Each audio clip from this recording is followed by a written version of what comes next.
Zege. I love calling you that. Mr. Zakes Bantwini, Mr. Ghetto King, you have so many AKAs. I'd like to know from you, my love, what does black love mean to you? Black love, man. I think black love just means emphasis, because there's really nothing called black love. Love is just love, you know? Yeah, there's no different colors of love. You know, love is just passionate. It's something that is very natural. But I think it's the emphasis of black love because, as you know, the world has tried so much to destroy black relationships.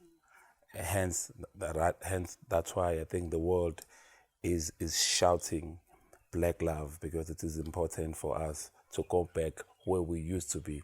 Because the Western cultures and the colonialism and slavery and all these things, if there's one thing that they destroyed family and love, you know, to black people who happen to be black people, you know. Hence people coined the word black love. It's actually, there's nothing called black love. Love is just love, but we call it black love because we just want to promote, you know, black relationships. So now this one's a pretty interesting question. Growing up, right? What about growing up, how you grew up? Did you learn about love that you've applied in our marriage? What are the lessons you learned from your childhood? Yeah, I mean, when I was born in the 80s, and I think at that time when I was born, things were a bit different, you know. So I was born during apartheid, and the system of apartheid was, ubaba wakho usebenza le, ubaba wakho ufika ngoDecember, and nakafika, he has his own chair, own plates, on everything, you know. You can't touch, you can't even greet your dad. So there hasn't been that particular relationship. There was no relationship between a parent. Hence the first question, black love. You know, it's like males of that time were told to love your children was a sin, you know, or to get closer to your children. So I grew up in a household where my dad loved us, but loved us from afar, you know. And that's what I've learned, that I'm just gonna, you know, do the total opposite. I'm gonna be so involved with my children. I don't want my children to be scared of me. I want them to see me each and every second, next minute or next day, or every day, you know. If I'm not at work, you know, I'm always at home.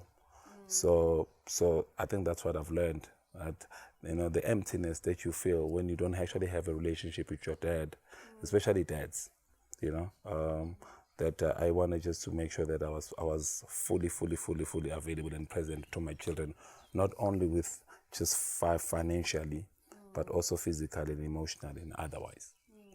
We grew up during wars, you know. Yes. Yeah, and political and now actually clan.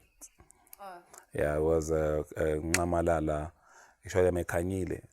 So Kanyiles were fighting with the Ncamalalas, the Zumas.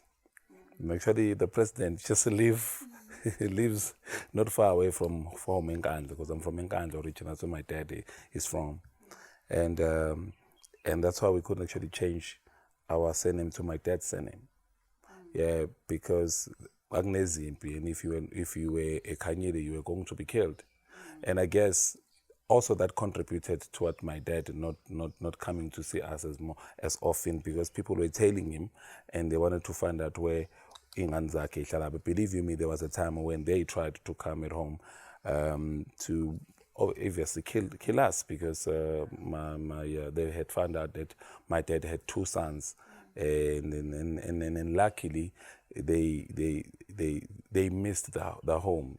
Actually, they knocked one next door, and luckily my mom had told everyone from the street, if anybody is coming here to ask that people should just say, no, we don't know. And that's exactly what happened. So I think also that also contributed. Hence, there are so many reasons why perhaps I've never seen my dad being like this to my mom. But there's one thing for sure. My dad was always there, and my dad loved us, you know. That I know. He loved us. He made sure that my mom went to school. They actually sacrificed his career to propel my mom's career. So he sacrificed his dreams for my mom. So that I learned from him. Yes. Yeah, I learned selflessness also from my dad. I mean, that was seriously a sign of selflessness, you know. Maybe I'll say when it's come romantically, he might have probably failed there because he was not, you know, in a space where he could be able to express that. But for him to be a man, you know, and just make sure that he sacrificed himself to take care of his family, that I applaud. That I applaud him for that. And then lastly, Mrs. Zakes Bantwini, what is the most romantic thing you've ever done for me? The most romantic thing I've ever done for you, my love, I think I should be asking you that question. Like, It's quite a lot. it's, This year. I mean, I've done a lot for you, which I think it's romantic stuff. Yeah, but you're romantic. I think you should. I think you should answer that. Like, what have I done? Because yeah, You've done a lot. yeah, it's a lot. Yeah. You've done a lot now. Yes, I mean, yes, even when I yes, meet you. yeah. You want to tell them? No, I'm actually gonna let you tell.